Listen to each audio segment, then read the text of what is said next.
must God reveal himself through some person, something for us to know him? Because we don't understand him already. Yeah. Right? We don't understand who God is. Yeah. Human beings cannot understand God. Yeah.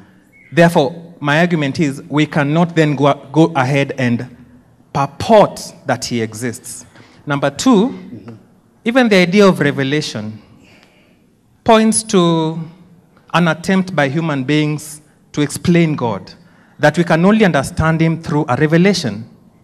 It is a human attempt at explaining God. Okay, let me It is not an explanation of God.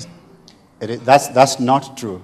If you take, for example, this illustration I got it from C.S. Lewis, where he gives, for example, you have creatures that are only two-dimensional, length and breadth. That's all they are, right? To such a creature, how can we, who are three-dimensional, and if four-dimensional if you include time, how can such a creature be able to know anything about us? Because when that creature looks at you, all they see is another figure, a two-sided figure. They can't. If you put your foot down, that's all they see at the bottom of your foot.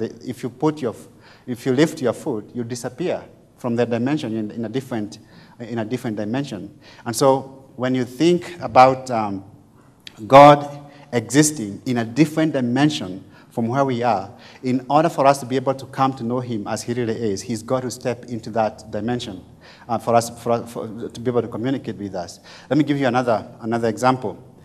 Imagine yourself that you have the ability to do what God can do, and you see ants.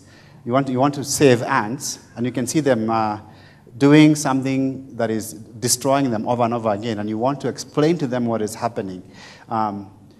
For you to do that, you have to become an ant.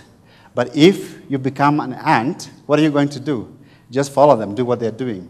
You have to become an ant and still remain who you are, to be able to still remember what your mission was.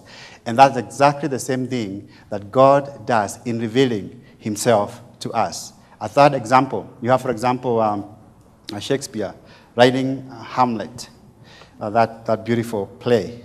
How is it ever possible for Hamlet in the play to be able to meet the author, to be able to meet Shakespeare?